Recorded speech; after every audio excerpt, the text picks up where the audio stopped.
We are live on Facebook. We are here. Thank you so very much. We do have some people joining us. This is the panel discussion that we have prepared. We are excited. This is the beginning of several other discussions.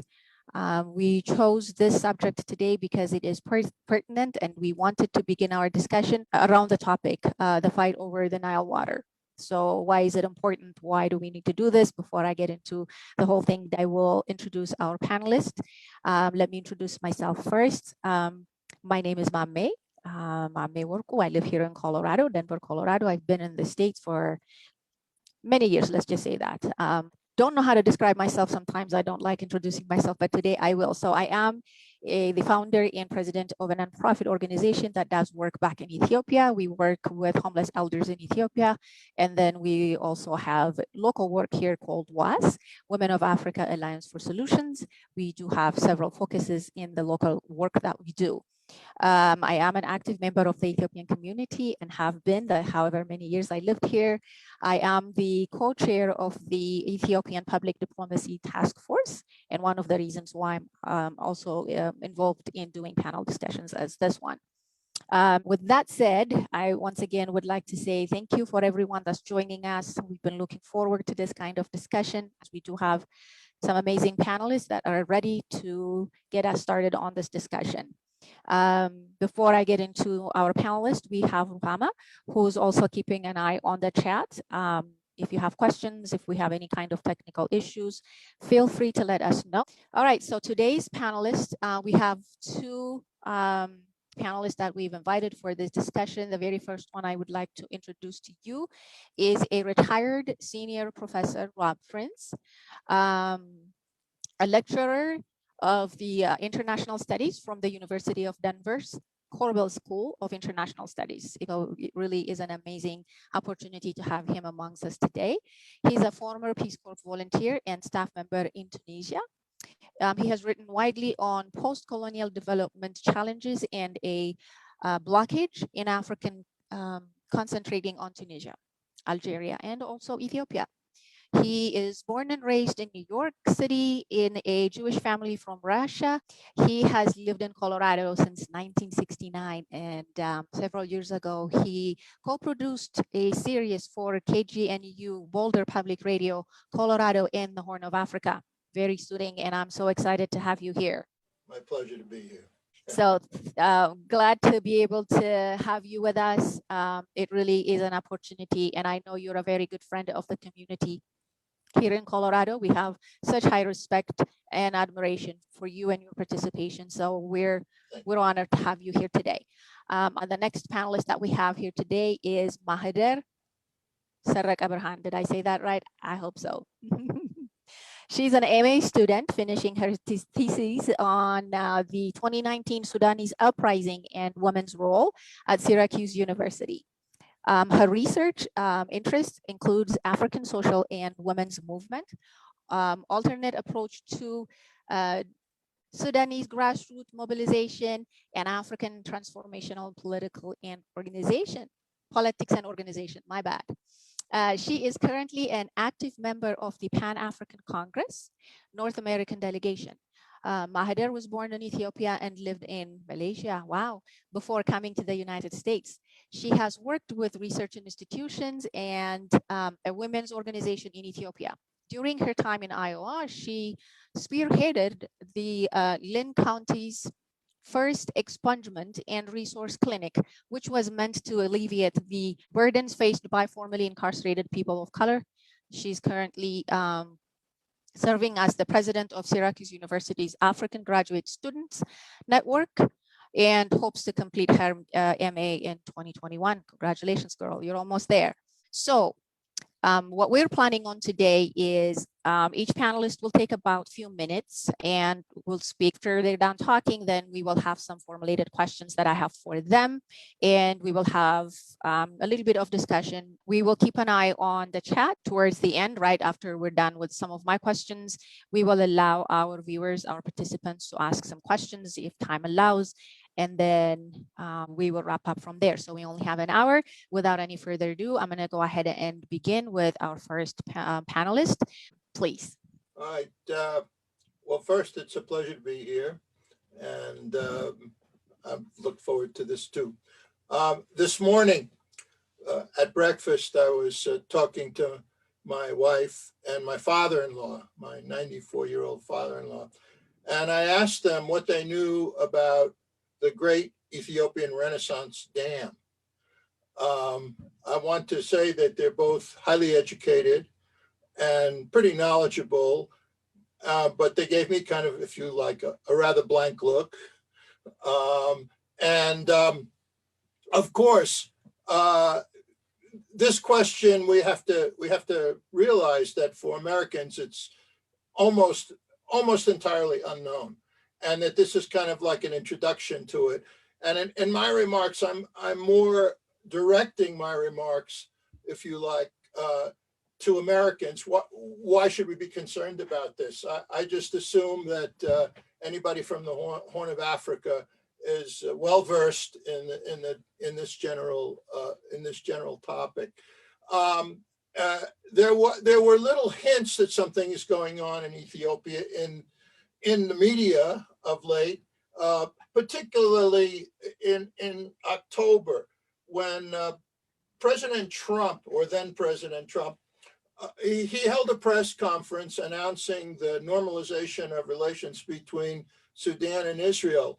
And in that press conference, seemingly, at least for many of us in the United States, without any context at all, he made a rather bizarre remark, mentioning that Egypt would probably bomb the dam in Ethiopia. Um, and he added to that remark uh, something about a loan that the United States was supposed to give to Ethiopia, and that loan had been cut off, and it would be cut off uh, until, if you like, Ethiopia came to terms. I think was the term that he used in the negotiations with Egypt over the future of the dam. So again, for Americans, what's going on here? But even without knowing the context, it was kind of a threat, wasn't it? We'll give you the money. We'll give you the money if you agree to, quote, our terms. Uh, so that's what came out in the news, and it circulated some. But beyond that, what is it that we know about this dam project in Ethiopia? So for starters, let's just say this: there is a major dam being constructed in the northern reaches of Ethiopia. It's along the Blue Nile, one of the main tributaries of the Nile River, and when completed, and it will be completed rather soon, it has the possibility not only of providing electricity for the entire country, but also electricity for the surrounding areas as well. Egypt has been concerned about this project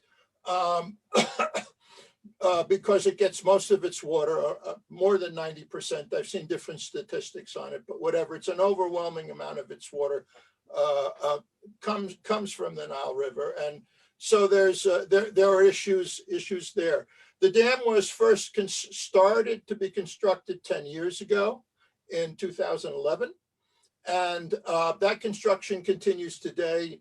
It's near completion from what I'm familiar with, and so now the issue of what's going to happen to the dam becomes a more urgent question. There have been negotiations over the future of the dam, or the functioning of the dam.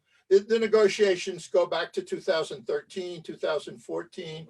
I won't go through them in any great detail, other than a series of agreements had been reached. There was one real important one, it seemed to me, in 2015. And then again, looking at it from what I've studied, the Egyptians keep, as they say, changing the goalposts. And that negotiations continue to be, they continue to want more negotiations.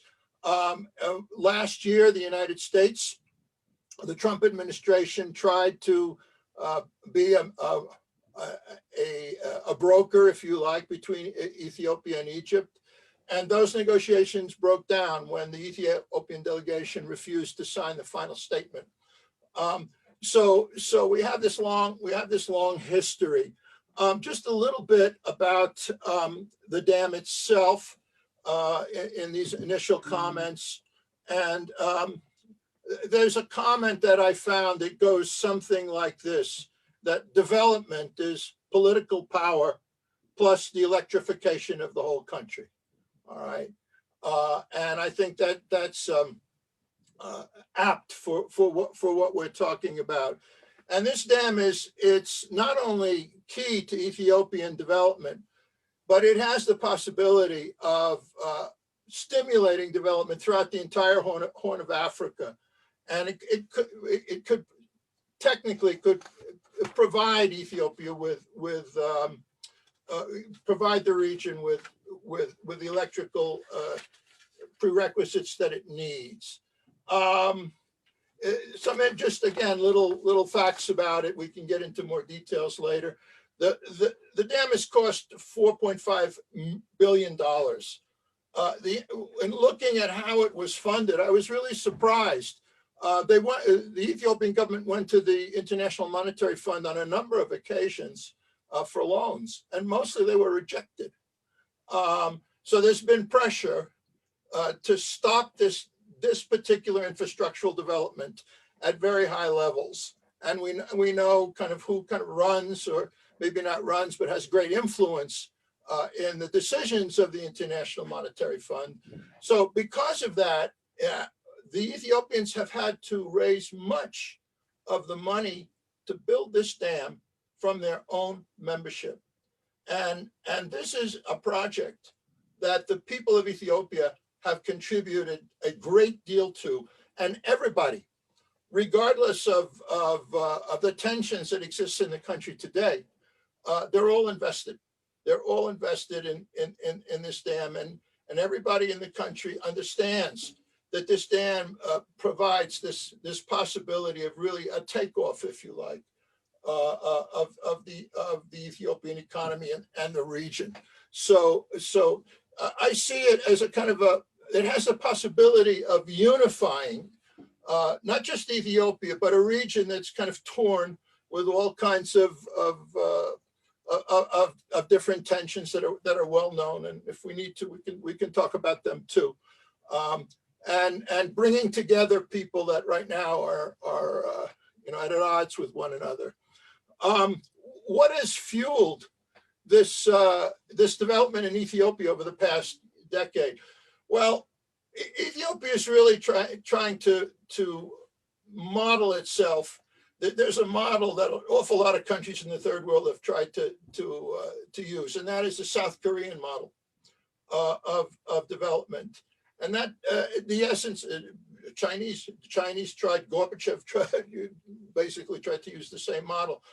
But basically the idea is to import, if you like, foreign technology, and of course with it a certain amount of moderate control from foreign corporate interests into the economy. It starts off with a low wage manufacturing system, but over time it develops into kind of an independent high-tech manufacturing model. All right, so that's the overall model. What has stimulated this development, though, and it has to be said really quite openly, has been Chinese investment in Ethiopia, and so that kind of combination of its own internal, if you like, dynamics, got all agriculture is great agriculture. It has some minerals. Ethiopia's and a population that's really quite dynamic. So add to that, if you like, this Chinese investment over the number of years. And one I want to cite, it's in a lot of different areas, but one area that's really critical is China built a railroad from Djibouti to Addis Ababa. And that railroad gives the Ethiopian economy a chance to export its products. Djibouti lies on the entrance between the Red Sea and the Indian Ocean. And so for Ethiopia, it's a chance to reach out to the rest of the world with its export products. For China, it's access not only into the Horn of Africa, but into Africa as a whole. So there's this kind of dynamism that has taken place over the last 10 or 15 years in Ethiopia, but there's been a limit, and the limit to Ethiopian growth has been lack of electrical power. That electrical power is about 40% of the country has electricity. So this gives you an understanding of the importance of this dam. All right, one final comment. Why is there such opposition to this dam? And I've really tried to look at this issue, and we can, if people want, talk about the technical issues. But my understanding of the issue, it's mostly political, and it's really this, that what Ethiopia is today is, we could call it an emerging regional hegemonic power. I.e., if it's successful in its development, it's going to have an awful lot of influence in the region.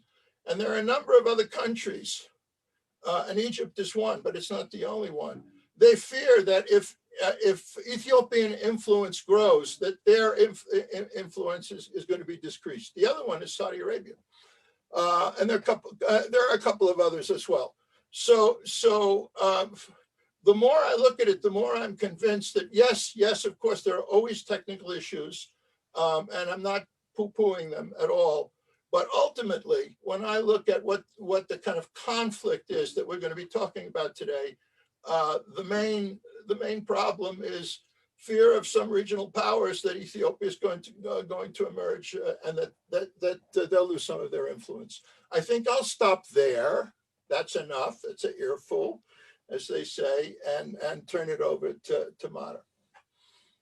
Thank you. Thank you so much. That was a good starting point. And for us as Ethiopians, some of us may know a little bit more than others, but for you to really have this kind of interest and being willing to also share that knowledge, it really is good to hear. Based on what you just said, the funding that was being withheld based on this conflict and what's behind it, we heard today, we found out that the US government actually has unlinked that withheld funding that was associated with this project and now linked it back to the conflict. So it's a good thing that they've unlinked it, but then they kind of turned right around and trying to link it back to something else. I don't know if they have done so just yet. I don't know why it was even attached to this project. I think our panelist had mentioned it. It really is politics. And the former president made a statement that was really unraveling, if anything else. So there is a little bit of movement. It's a good thing. The project has started and it will be done. And that is, I think, the hope of every Ethiopian, every African, everybody that believes in economic development for any given country anyways. So that's a good start. With that said, I'm going to go ahead and now bring our second panelist, Maheder Saraka Burhan. Thank you, Vande, so much for organizing this discussion and for inviting me. Dr. Prince, it's also a pleasure to be speaking alongside you. And of course, thank you, Rohama, and to everyone else who is participating tonight. I want to start by emphasizing the historical centrality of the Nile for all the 10 Nile Basin countries, but especially for Sudan, Ethiopia, and Egypt. The Egyptian civilization was literally built on and around the Nile River. Similarly, like the Sudanese political and economic history is deeply tied to the Nile. Today, more than 90% of Egyptians live along the Nile or in its delta, and the river provides nearly all of their water. For Sudan, having intense cultivations on either side, the Nile has served as the source of life for Sudanese farming and pastoral communities, but it has also attracted like colonial and large-scale state economic projects, such as the Gezira project. Of course, from the numerous songs in Ethiopia, the Nile's significance in the nation's collective thought cannot be denied. Ethiopia is the source of the Blue Nile, which is the largest tributary of the Nile River, which also consists of 86% of the water reaching Egypt. We are now at a stage where Emperor Haile Selassie's vision of a dam is becoming a reality. It was around the 1950s and 1960s when the US Bureau of Reclamation conducted a study on the utilization of the Blue Nile waters. And then that's when it was decided that these projects would be undertaken. But due to constraints, which was also faced by the Derg regime, funding civil unrest did not make the project realized until now. So as Dr. Prince mentioned, it's in 2011 that the dam started being built. And right before that, in 2010, a study by a division of the Nile Basin Initiative, which is an intergovernmental partnership formed in 1999, was conducted on how Ethiopia, Egypt, and Sudan can plan for like multi-purpose joint projects on the Nile. But after failed negotiations and lack of committed cooperation in 2011, Ethiopian government decided to pursue the project on its own. So I'm no engineer, but let me just start with a few useful facts about the Grand Ethiopian Renaissance Dam. The GERD is a gravity dam on the Blue Nile River in Ethiopia. It is located, as Dr. Prince mentioned, in the Benishangul Gumuz region of Ethiopia in a place called Guba, which is less than 50 kilometers from Sudan. The dam has 74 billion cubic meters storage capacity and about 60 billion cubic meter live storage, and it is expected to generate 6,000 megawatts of electricity. On average, Ethiopia's current annual production is slightly above 4,000 megawatts, so the GERD would mean an extra 5,000 to 6,000 megawatts of energy annually. With 10 Nile Basin countries, which include Burundi, Democratic Republic of Congo, Egypt, Ethiopia, Kenya, Rwanda, South Sudan, Tanzania, and Uganda, GERD becomes an opportunity to chart new directions for African development and deal with the impacts of climate change on the continent.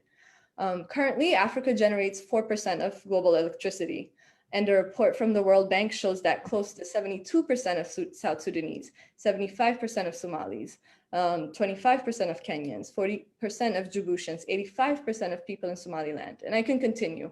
But all these numbers all these people depend on firewood and animal dung to provide themselves with heat for cooking and light. So we have some very obvious shared issues like the survival of our peoples and the development of our region. From 40 to 85% of Africans that live around the Nile Basin depend on deforesting and labor-intensive means to access electricity. So the GERD becomes an opportunity to change this. More importantly, we are faced with drought, famine patterns that threaten people's livelihood and existence. I think I was reading the news yesterday, and IGAD released a report that from March to May of 2021, there will be unexpected humidity levels in the region that can contribute to harvest issues, locusts, and exacerbate even COVID-19. So in Sudan, I don't know if anybody followed, but in 2020, their seasonal floods destroyed over 100,000 homes and affected more than 650,000 people across 17 of their 18 states.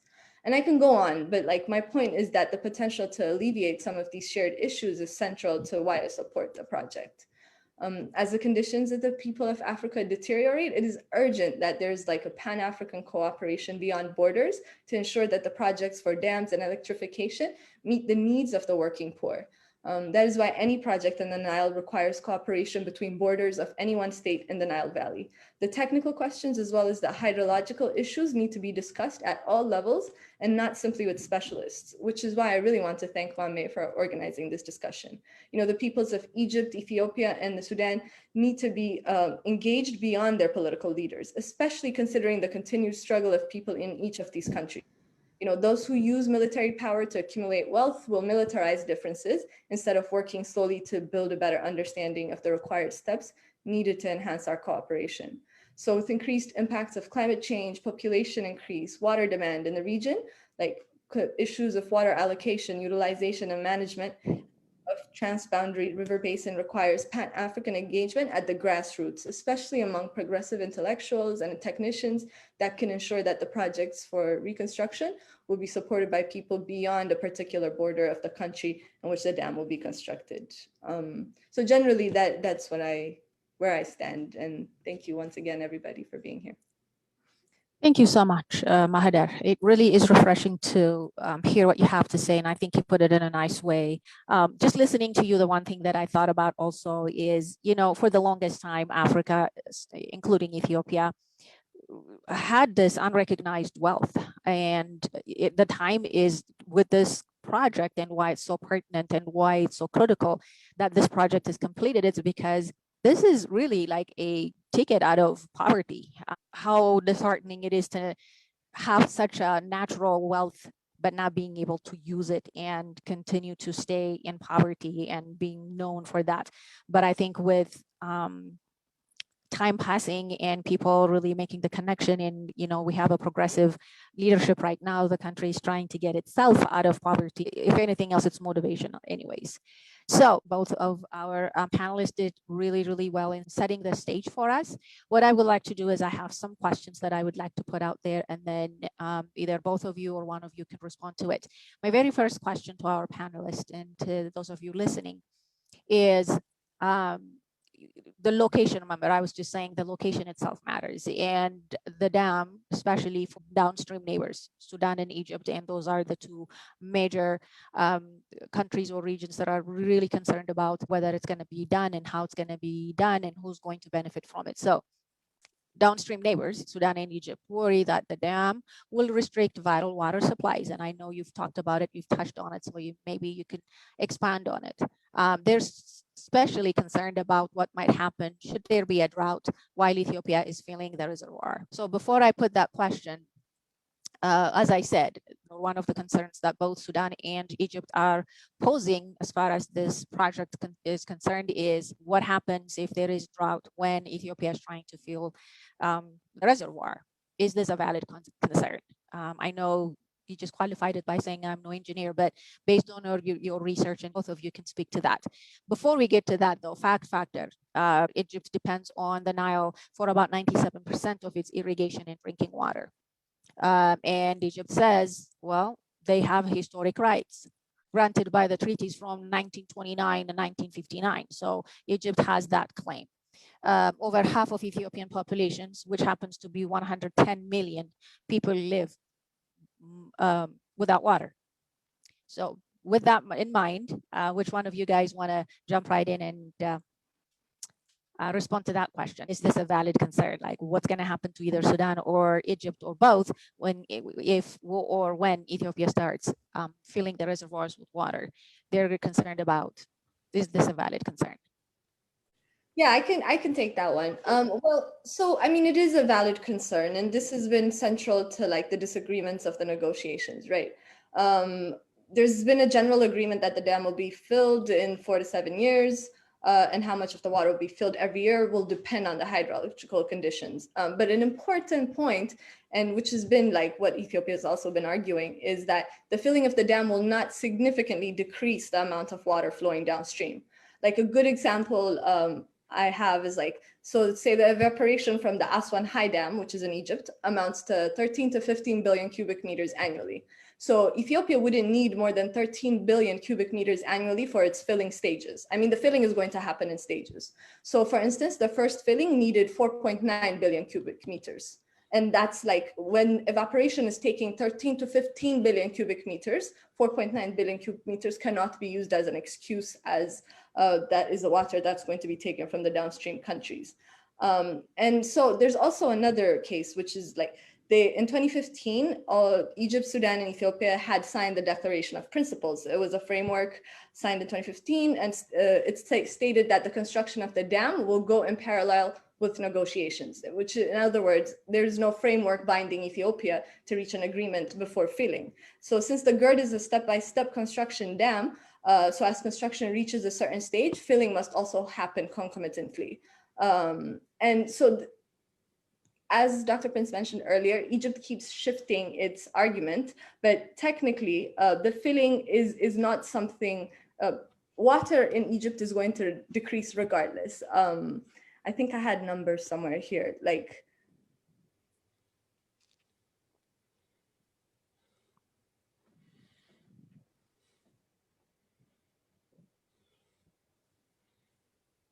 yeah, I'm sorry, I can't find it, but about 50% of their water flowing downstream is going to be affected because of upcoming climate changes, regardless of whether or not Ethiopia builds this dam. So this excuse of that the water will not flow downstream cannot be a reason to halt negotiations or to stop the building of the dam. Okay. Yeah. Anything to add? Yes. Well, just a couple of thoughts. In every crisis, they say there's an opportunity.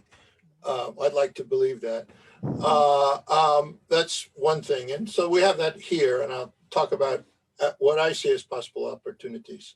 The second thing to keep in mind is struggles over water are going to be globally, not just this question of the Nile, one of the major issues and sources of conflict in the next 20, 30 years as a result of climate change, among other things. So here we have a case study of a kind of a tension and conflict we're going to see all over the world. And it could become, if you like, a model for how to approach these water conflicts. It's quite clear that in this case, the Nile is not just a river; it's a world. It's a whole system. And the real key, as I see it, and it kind of builds on what Mara was saying, is that the different participants in that world, the 10 countries that Mara was talking about, they all have a stake in it. And so there's, if you look at it from a rational point of view, some kind of a regional authority in which all of these countries are involved and have a say. This is what I would like to believe is where we're heading in terms of conflict resolution long term.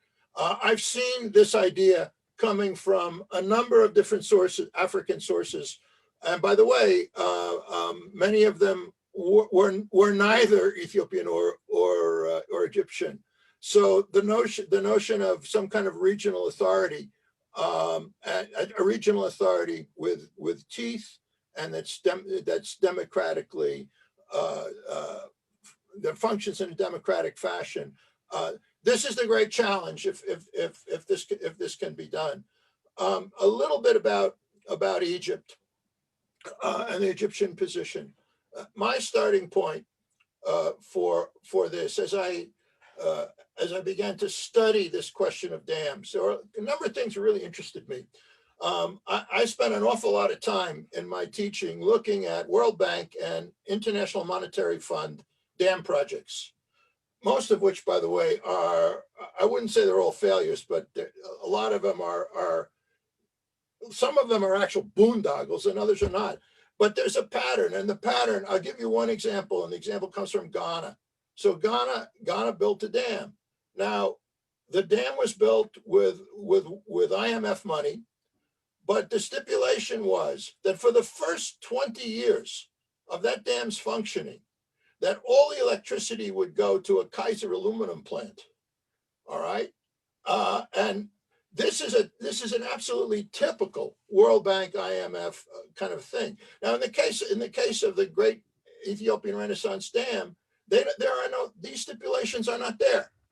These stipulations do not exist. Why? Because in large measure, the dam is funded by the Ethiopian people itself. So I see the potential of this dam in the terms that Mara was talking about being really really great. Egypt's position, the more you look at Egypt's position, it's questionable. All right, basically, it's like its historical basis. These were colonial agreements done by the British. One could argue what they mean in a post-colonial world today, and I don't think they mean that much. I really think, so I'm not that impressed with the Egyptian arguments. Having said that, really important to say this, and Egypt is a major power in Africa and in the Middle East. There's no doubt about that. There can be no military solution to this conflict. This is my starting point. Absolutely none. This would be needless to say, if Egypt implemented what ex-President Trump suggested, this would trigger a regional war that would really, Ethiopia would not be the only country that's hurt by it. So it would be nice if we could just get that off the table, all right, because it's nonsense.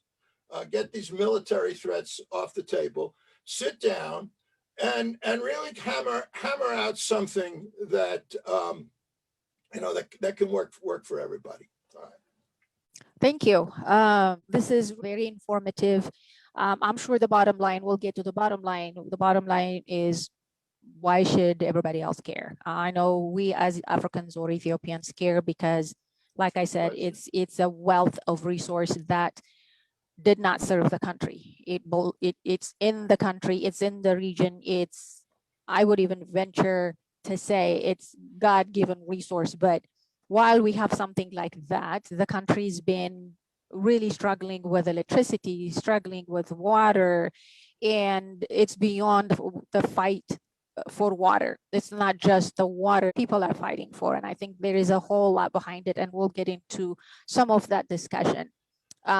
Moving forward in some of the questions that I have here, just listening to you all, I'm going to combine some of my questions and present it this way. In the conflict, in the concern, in all this discussion and fight over the water, one of the concerns Egypt presents to this day is, how do we know this whole thing is going to be equitable? Let's just talk about this whole project, or the water being equitable for not just for the downstream neighboring countries, whoever is surrounding. There seems to be a concern about whether or not this whole project will maintain and ensure that the benefit is equitable. With that, maybe you can also talk about, it was Mahadir that said it, the electricity or the power that this dam is going to generate exceeds the need that Ethiopia has for any kind of hydraulic power. It seems to me what they're saying is that, while you don't need this big of a dam, you can just build something that is conducive to you. This is way too big. Well, I believe it is considered to be really the biggest and the largest dam there is to be built. I believe there is one other one, but don't quote me on that one. Making it equitable, and then really talking about this dam is going to give Ethiopia more than it's needed, and what other benefits, what other things can we account for? And I know I have one last question that I'm saving for the last, but if we can talk about those two things hand in hand or in tangent, I would be really good. In one hand, we're saying we don't know if it's going to be equitable, and then in the other hand, they're really saying, yeah, the dam is going to really create such an opportunity for economic development for Ethiopia and the Horn of Africa altogether. I just want to hear some of the thought behind this, and if one of you can jump right in, that'd be great. Okay, Mami. Before I go on to that question, I think Noah in the chat asked, could you talk a little bit about the flow during the dry season? So let me just quickly address that. The question of how to mitigate the prolonged drought and dry seasons is important. It's founded, and it's also been one of the central disagreeing points. What's going on is, like, Ethiopia is saying that this burden has to be shared because it's a natural phenomenon, whereas Sudan and Egypt are proposing Ethiopia should be required to release a certain amount more water during the dry years to sustain their dams, so that the threshold for drought has been under negotiation. But what Ethiopia is saying is that this would hold the GERD hostage to natural conditions. And basically these disagreements are leading to a conversation about water allocation at the core of it. So technically it brings us back to Mame's question. So how do we allocate water? Who gets which part of the water, right? And this has been at the heart of the conversation. I mean, all the arguments kind of boil down to this. And so the GERD dam is non-consumptive, meaning it won't actually use the water like an irrigation project. It won't divert it. Once the water produces energy, it releases it to flow downstream, which means Egypt and Sudan have to be willing to negotiate the 1959 allocation. And just so that everybody knows, the 1959 agreement, what Mame has referred to, what Egypt calls the historical rights, allocated all the water of the Nile River to Egypt and Sudan without including any of the upstream countries that are the sources of the Nile. And the total amount of waters of the Nile measures to 84 billion cubic meters, with 55.5, according to that agreement, 55.5 billion goes to Egypt, 18.5 billion goes to Sudan, and the rest of the water for evaporation, leaving literally no water for the other 9 riparian countries. And so this Noah, to kind of go back to your question as well, the question of these dry seasons cannot be negotiated because there aren't enough projections on climate change that they can make a binding agreement. So there's like these two different what Egypt and Sudan are calling for is a binding agreement, whereas Ethiopia wants a more flexible agreement, which can be renewed and reviewed as the years go on. And then going back, did I answer your question, Mame? Sorry. Sure. Yeah, So, I mean, praise, so I'm like, yeah. you can go into, one of the things that they talk about really is that this GERD project will exceed Ethiopia's need. So what other implications are there? What does it mean? Is it a bad thing? Is it a good thing? Why should that be a concern to anyone on everyone? And maybe you can get into the next question also would lead us to, so what exactly does that mean economically? Ethiopia will have the opportunity to export to the surrounding countries. What other implications would you say will have that? Is it really a bad thing that it would exceed the need? I mean, this takes us back to my opening statement, which is why we kind of need to take this conversation to different levels of society. If we're talking about this at the national level, at the state level, this seems like it's competitive. But in general, at the regional, as Africa having 4% of global electricity, any kind of increased electricity production should be seen as a valuable and important thing. So the conversation of Ethiopia has already admitted that it will exceed its production and is willing to export at much lower prices. Like Sudan already imports electricity. So it would be beneficial for Sudan to import from Ethiopia. This will also, there's new African Union initiatives for regional trade agreements, and so this will go into trade as well. Like it will further integrate. So as a Pan-Africanist, for me, this is a non-issue. The generation of power isn't really something we need. It Africa needs it, the people of Africa need it, our mothers need it, so to me it's a non-issue in a sense, and I think Egypt is using it as a political ammo. Wow, that's very powerful. Our mothers need it. And, when you say that, I just went back to Africa for a minute because we know what they have to go through when they don't have what they need. We sit here I've got like all kinds of things happening. We don't even think about twice of what we have. But in Africa, it's just not the same. And like I said, this whole thing is a natural resource, and it's been sitting there benefiting. And in the last statement you had indicated that, and we all know this, Egypt has benefited from this ever so quietly without having to cause any attention to it anyways, because it is to its benefit. At the end of the day, when everything is said and done, Ethiopia really hasn't been benefiting from this. And we're looking into international community for funding, for support to get the country out of this mud that it's in, called poverty. And I'm sure a whole lot of other countries would say Ethiopia has so much natural resources. Why isn't Ethiopia using its own natural resources, its own wealth that is readily available to it, actually build something like that, do something that would go over generation. And it's not an immediate thing. It's a long-term economic development. So if you could maybe answer one last question, and then we're going to steal maybe 5 more minutes of our participants here before we wrap up and allow them to ask maybe a couple questions. So what does this mean? I'd like to just add some quick points to Sure. to what Mara has just said. First of all, the situation right now is not equitable. All right. So whatever we do is the attempt is to make it more equitable. Secondly, on a whole other level, what you just said, Mame, about a country, Ethiopia, having all these resources that it's not using, I think you could say it about most of Africa.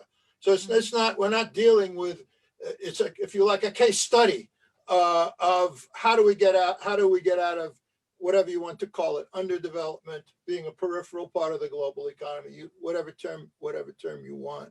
The real question for me at this point, in terms of making it more equitable, is where are the negotiations going to be held? Who's going to be doing the negotiations over the future of the dam? And what I see the Egyptians doing is trying to move these negotiations out of Africa.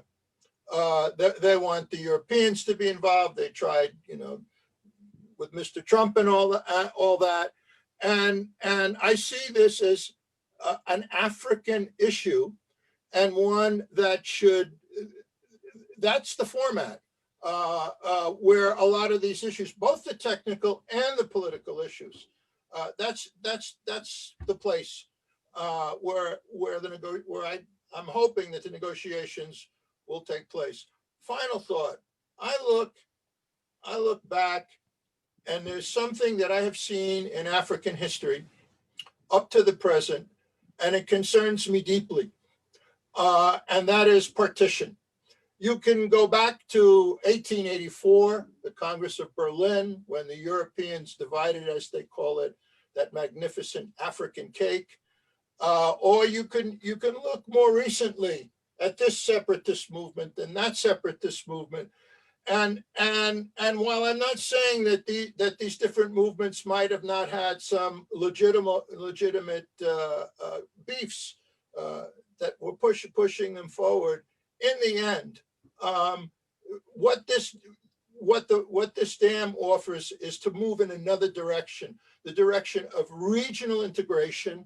And regional integration, I see it as in this strange period of the global economy that we're in, that regional integration is a very important, if even vital thing. So here we have a mechanism, a river, a dam on this river that can facilitate this. I see it as really, rather than dividing and partitioning further, not just Ethiopia, but the whole Horn of Africa, I see it as, again, without too much happy talk, but still, of moving the Horn of Africa in another much more wholesome direction, which is why I'm excited about the plan. Okay.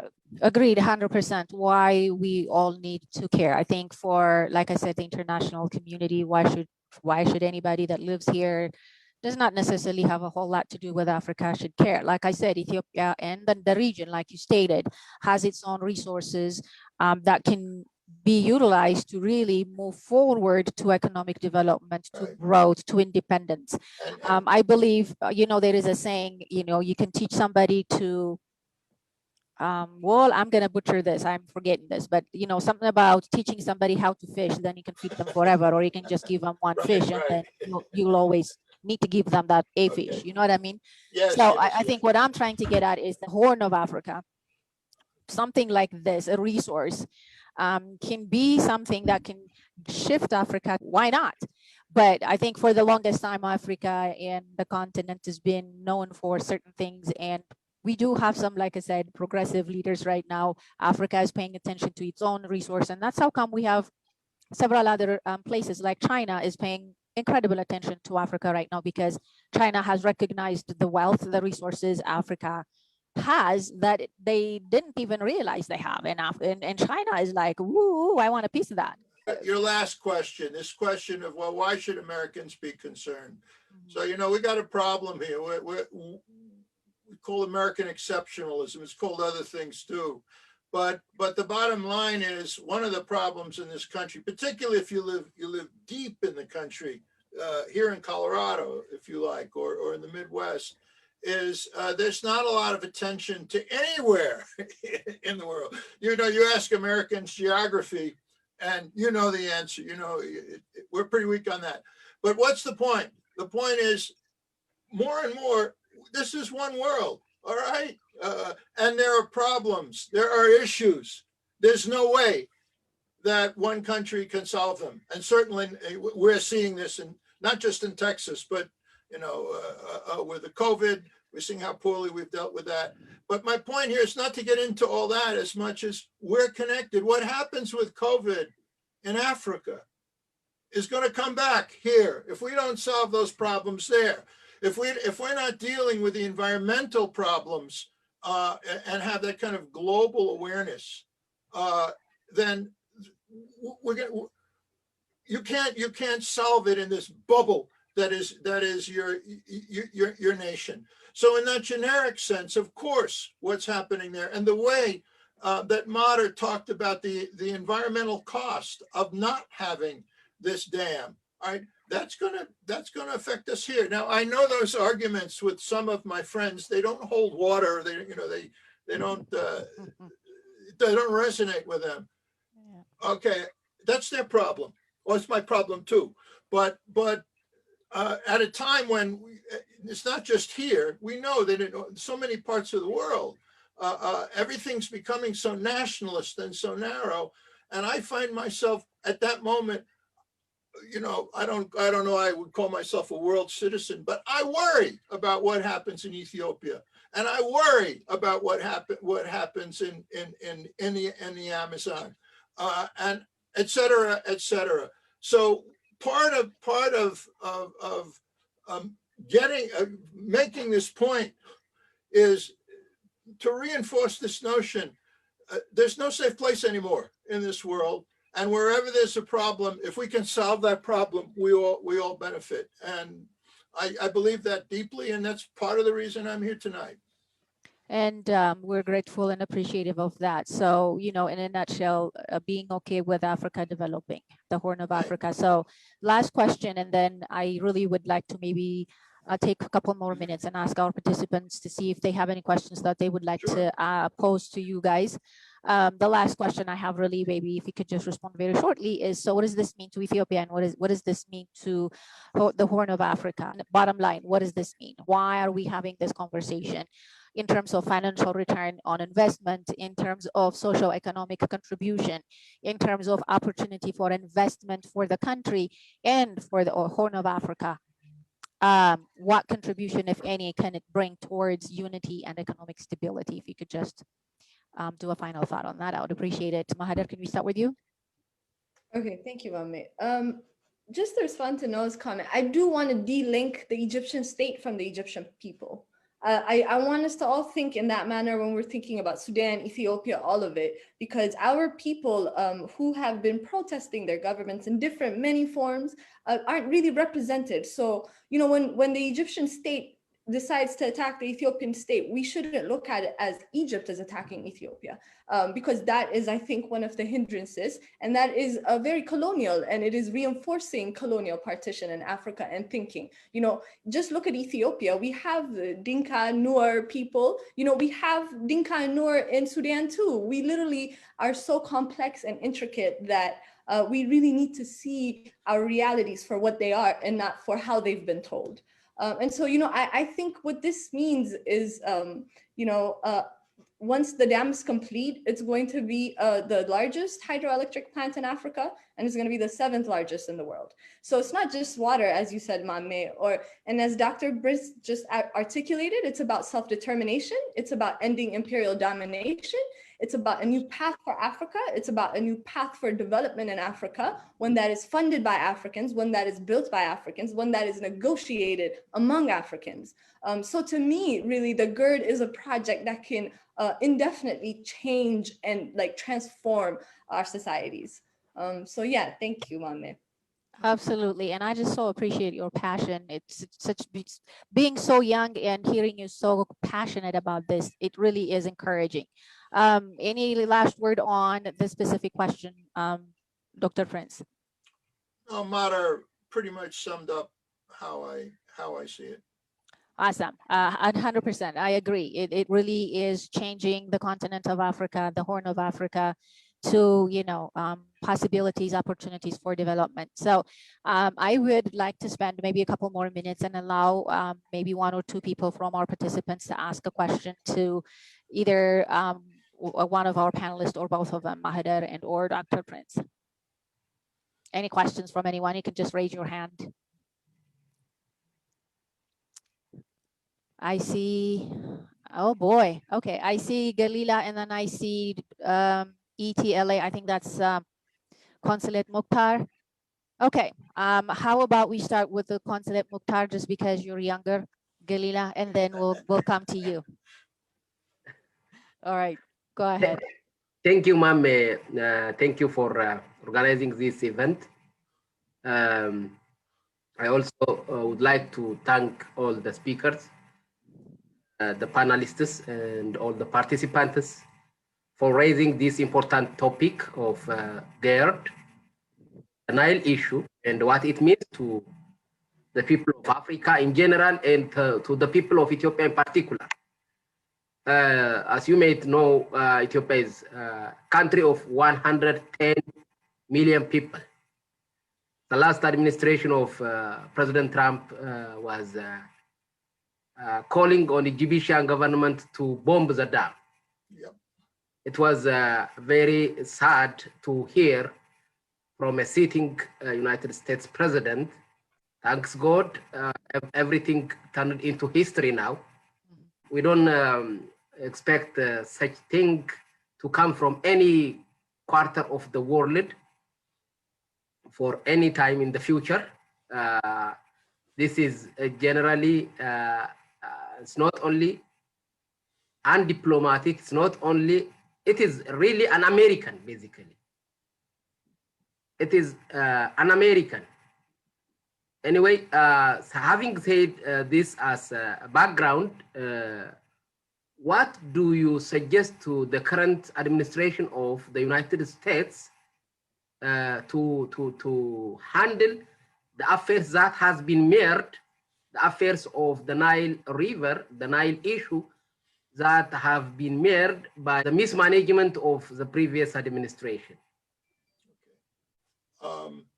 I don't mind trying to answer that. Sure.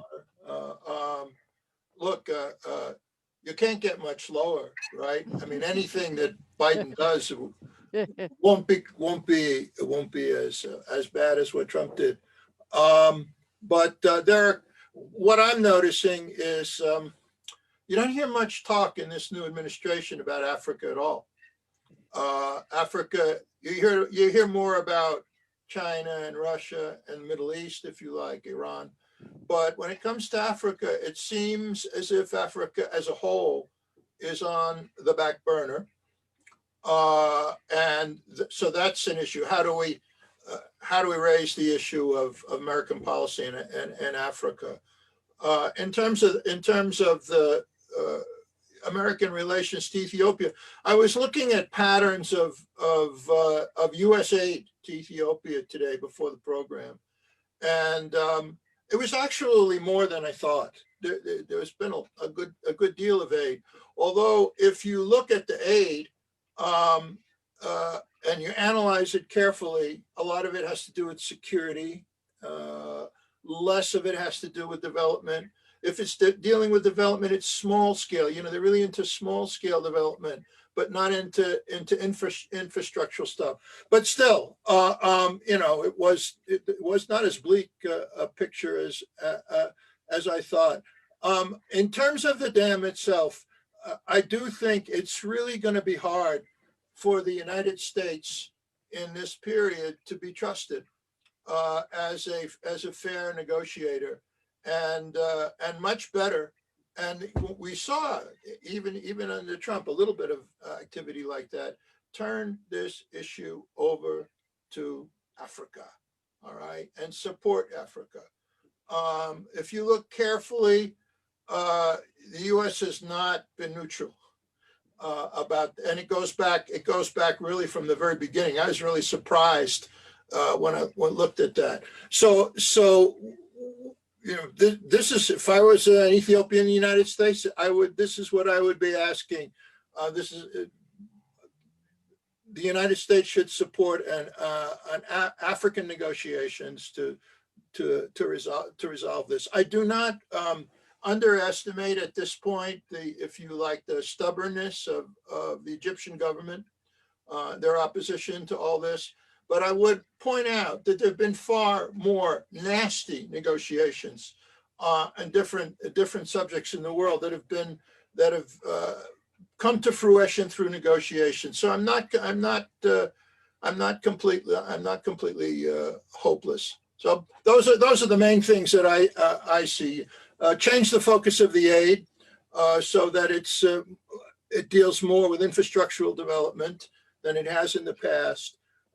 And secondly, just accept the fact that you need to bow out because of the whole history of being so one-sided, and let the Africans come up with the negotiations and to solve this problem. I just want to quickly add, I mean, Dr. Prince said it, but I think the diaspora should be super vigilant of the Biden administration, even with their liberal approach. Just a few days ago, the government, the US administration signed an arms deal with Egypt for $197 million. Egypt has always been one of the largest countries receiving funding from the US. So Egypt functions not only as an ally in like security, but also as a consumer of US arms. So we Very should important. be vigilant Yes. of any kind of, and as we see, Egypt has been calling for the involvement of the US repeatedly. So we should question why and how. Yeah. You know, let me add to that now that you've raised it. I've been watching something, you know, like when you just focus on one country, a lot of times there's things happening in the whole region and they're interconnected. And sometimes it's difficult to see the connections. But what have I been looking at? I've been looking at the conflict in Libya. All right. Because I'm convinced that if in which, you know, Egypt is concerned with Turkish influence and all that. I don't want to go through the whole thing other than to say that Egypt is waiting for a resolution of the Libyan situation. And if the resolution is such that the Egyptian position wins out, it will give Egypt confidence to take a hard line against Ethiopia. So I've been watching that carefully with an eye on the Ethiopian situation, and I suggest that the rest of you do too. Right, and I think that is very important question for all of us to really take with us. I think Mahader said it nicely. The diaspora really needs to be vigilant about the questions being asked, the negotiation, why Egypt is pushing for the international community, particularly the US, to be involved in the negotiation in hopes of what? And I think it boils down to the African continent kind of being considered the underdog. You know, they don't have much. You withhold funding, or somebody like a president could say, you know, all they have to do is bomb the thing and they'll be done. You know, that muscle flexing, that kind of empowered type of attitude towards Africa, and I don't mean just Ethiopia, but Africa in general, could be the reason what Egypt is hoping for, and Egypt has the resource to buy those kinds of resources, to have lobbyists that would be there 24 hours lobbying for it. But that's a question I want to ask Mahader, because I'm trying to figure this out myself. Who is doing the lobbying for Egypt in the United States? Because they have very effective lobbyists. And I don't know I keep trying to find out, but I just don't know. Do you have any idea how that works or what's going on there? I can't refer to like a specific organization, no. But I think that would be useful for all of us to find out who's doing that lobbying. It's such an orchestrated campaign. I mean, it's not just the Trump administration. It's good that you mentioned Biden, although it's too early to tell, but the Democrats have been no better in terms of Ethiopian policy. Well, the policy over the GERD than the Democrats have been. So, but also when you look at the media itself is slanted the way it's reported. I mean, I was looking at reports from today from 2014, 2017, and you get this same sense. My gosh, they're really basically putting out the Egyptian position for the most part. So when that happens, and you know, I look and it's not a conspiracy, okay, but it's very well planned, and something is going on here. And you know, at that point, I don't know the answer to it, but I think it'd be very interesting to find out. Did you want to add anything to that, Mahader, or I can go to Galila and see what her question or comment is? Please go. Thank you. Okay, Galila, unmute yourself. Hi, yeah, I definitely think that's a really interesting point, because actually what kind of started my interest and what helped me kind of learn more about what was going on with GERD was after one of my professors made a kind of an offhand comment just in passing, saying that now that Ethiopia had gained some, I guess, some power or some additional like growth or something, that they had started bullying Egypt. And that just sounded completely wrong. So that's actually when I decided to write a paper on it and like got to learn a little bit more about what was going on. And I completely agree with your point about, maybe America taking a step back. And I think that Egypt is very intentionally trying to bring in international influences, hoping that that will kind of push things in their favor. I mean, they wouldn't be doing it unless it was beneficial for them. But I really love that the point of this project is that it's not one funded by like the IMF or the World Bank. There's no conditionality to it. There's no additional policy that'll make it basically useless to the people and just benefiting some, company or corporation elsewhere. But I really like that statement that it's funded by Africans and the negotiations should be done by Africans in Africa, because it is about sovereignty and it is about them having some say in what goes on in their own country and in what goes on in the continent of Africa. But the question I wanted to ask actually, so I'm an undergrad student and I'm studying international studies and economics. And Where? I'm actually at the University of Denver. I study at Corbell. Yeah. You're at Corbell. Yeah, I am. Well, yeah, it's been where I really. used to be. Back in the day.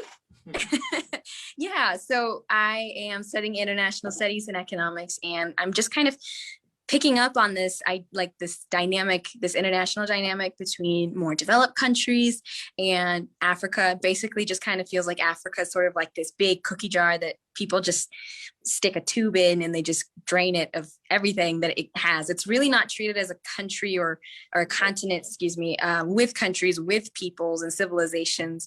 And so there really is no intention to help it develop. And in a lot of instances, it feels like they'd rather that it didn't develop. So that's why I think it's so amazing that the project is funded by Ethiopia and by Africa. What I'm wondering is maybe if it's possible to foster interactions within the continent of Africa that might be a little more mutually beneficial than, say, some of the other relationships that they might have with other countries where it's not so, as helpful or in the pursuit of development. And then what benefit, if there is any, would the Asian economies have to that possibility? Like, would it help to involve the Asian economies? I mean, you mentioned that China was helping, had been investing a lot in Ethiopia. And is it possible for, say, like East Africa to start making stronger connections with West Africa and internally start supporting each other to help Africa as a whole? And this is for either panelists. So I definitely see the GERD as being like, this is going to be ongoing, right? We're going to have to keep, like, climate change is real. There are many issues that we're facing right now. COVID has exacerbated social conditions. So we need to work together. Like, this is even the Nile Basin, how it is, and having involved all these 11 countries, we have no choice but to cooperate. We have a choice, but it would be much, much, much, much easier, much better if we do cooperate. And so I would say, yes, this is, and that is why I was really excited to come on today, because I see the GERD as being the kind of project and how the cooperation, the agreement that is going to set a precedent for what continues, for how other projects in Africa are going to be handled. Mm-hmm. This is why I'm so, I'm so serious about it should be handled by Africans within Africa, because once we do that, we set a precedent for self-determination, self-development. And, this is, as you said, it's funded by Ethiopians. It's almost, it's really challenging imperial domination on Africa. So I see it as being a gateway towards like further integration. And in terms of Asia, I mean, Dr. Prince earlier said it's a global world. It's getting smaller and smaller, like we affect each other. It's a global capitalist economy. We're all interconnected, whether we like it or not. So do I think China should be involved in building it? No, because 70% of the dam is already complete. We've managed to fund it and build it. So I think we should finish it. But aside from that, yes, I do think cooperation is the way to go globally and regionally. Awesome. The question that you posed, how to develop regional cooperation in the Horn of Africa or East Africa, whatever. Awesome. So that would really be good. Yeah, I was just going to say that actually does sound really interesting. I was hoping to look into possibly doing a thesis in my international studies major. So I think that would be a really interesting topic to look into. Awesome. And anybody else who should be encouraged. We're gonna try and wrap this up real quick, so we're not too far out from the time that we set out. I'm really encouraged. And in the meantime, I'm also a little puzzled. But then, not necessarily to have a deflated outlook.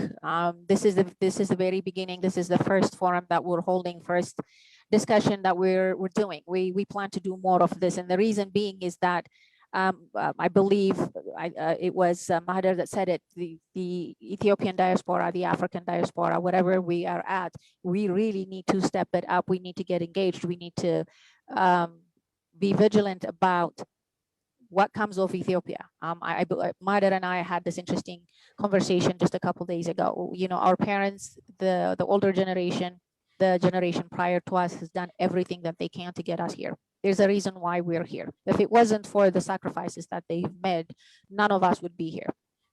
And to look back and not to be able to say, yeah, you know, that was Africa then. Look at the Africa now versus, yeah, there was something called Africa back then, but it doesn't even look anything like Africa anymore because we're just complacent. So, you know, the bottom line is that we have roots. We are Africans and we're Americans. We're becoming global more and more. We're integrated. This is just not the reason for Ethiopia to be concerned with. This is a reason for Africa to be concerned with. The entire continent. The entire continent can benefit. And I know I have read at least a couple articles that talk about Ethiopia is kind of taking the lead in the whole changing the focus. We are at the point where we need to say where we're focused, and all this energy, all this knowledge, all this expertise that we have also needs to be shared with the continent of Africa. As much as the Nile water is flowing in so many different ways, uphills and downstream, and it really is a liquid gold. I want to say to everyone, and I know we have at least few of the younger generation right amongst us, I want to say your knowledge is also a liquid gold to Africa, to the continent, to the past, and looking forward to the future, turning the Horn of Africa towards development. And when I see the younger generation engaging in something like this, I get very excited. So thank you for Mahathir being the panelist, your passion, your compassion, your diligence, your participation, your background, and where you're heading. I'm really, really grateful, and I look forward to even more of something like this. We need to really open our eyes as to why anybody and everybody else should care if you and I don't care. What are we going to say in a year from today, in 2 years from today, 5 years from today, 10 years from today, when Africa looks something different and we just woke up to something different because we were completely complacent? We really didn't necessarily do what we needed to do in the time that it needs to be done. So this is just a beginning. Actually, for the next one, we're thinking of bringing the very technical people so that they can give us also the technical background, and then we'll have some more discussions and conversations. So I would like to summarize today's panel discussion. We've heard a lot, and I know in the participation here, we could possibly have a lot of you guys that have so much to say, and I acknowledge that. In today's discussion, I think we're walking away with certain things. We're walking away with thought-provoking things.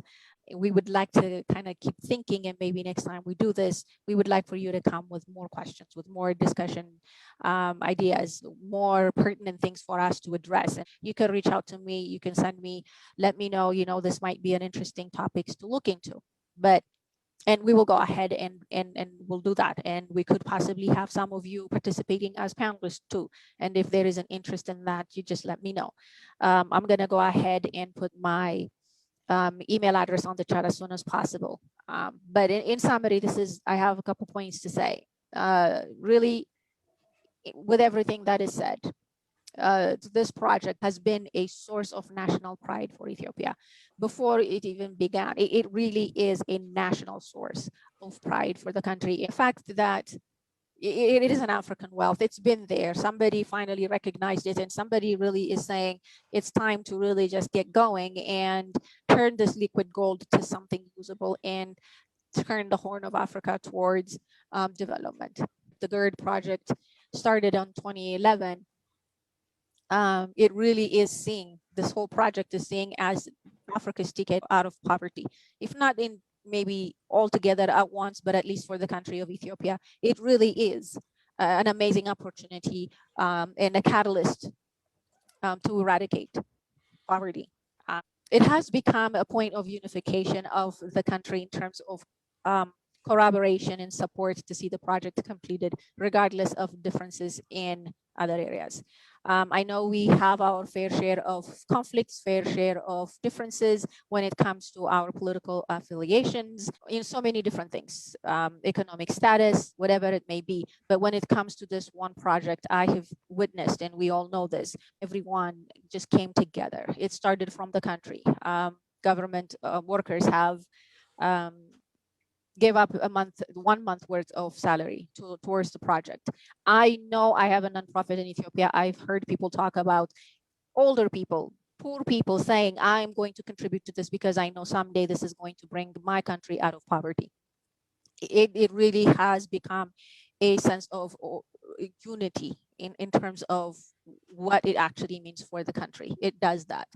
And then the dam remains to be a very powerful symbol for Ethiopia's development aspiration in African conglomeration towards independence. I mean, this is what we've been saying, right? It has become a huge symbol right there for the whole world to see. And we're sitting here saying, we think this ought to be done by Africans, and it needs to be done in Africa, and Africa needs to own their matters. That's what we're saying, and it has become that.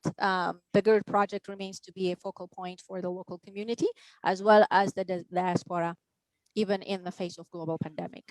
I mean, right now, COVID is about everything, right? Everybody's talking about, maybe you could go an hour without thinking about COVID, or somebody saying something about to you in terms of what COVID is doing. In the midst of that, the Ethiopian diaspora is also hand in hand thinking about the GERD project, because it means that much to all of us, because we know we're about to turn a page, we're about to begin something, and it is almost there. I believe a couple of weeks ago, the data was 78% of the project is completed. We're almost there. And the last thing that I want to say, and that is really resonating with me, and I'm sure with a whole lot of other people, is that the project is primarily supported by local Ethiopians. Like I said, the young ones, the older ones, the well-to-do ones, the not so well-to-do ones, anyone and everyone that can contribute towards the dam, the people are contributing, and it is supported by the government. The heavy lift is being done by the government and the people of Ethiopia and friends of Ethiopia. I'm not saying others are not supporting. It is a sense of pride. It is a sense of unity in terms of seeing the country really lift itself out of poverty. And this is why we're doing what we're doing. With that said, I really want to say thank you for everyone that has participated today. I want to say thank you to our panelists for your time and your passion and your compassion.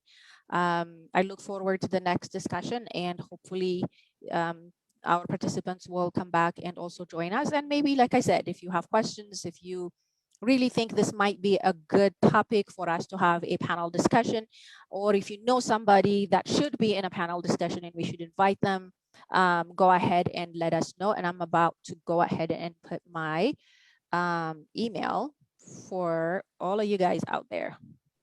I put your email there, Mame. You did? Oh, look at that. Thank you so much. So you can send me information, you can communicate with me. And like I said, we plan to do this on the third Friday, probably in March. And if we didn't pick up the topic or the subject or an idea, at least in March, we will definitely pick it up some other time. So I'm really, really grateful. This has been a good discussion. Thank you so very much. This is incredible. I'm really honored for all of you guys that are here, and this is just the beginning, and we'll continue. I see a lot of people nodding and smiling, so that must be a good thing. And those of you that I can't see your faces, I so appreciate it. We will reach out to you all. Feel free to reach out to us. We need to do more of this. It needs to just include a whole lot of other people, because this is how we get Africa on the map. correct? So once again, thank you to our panelists and every one of you guys that attended. Appreciate it.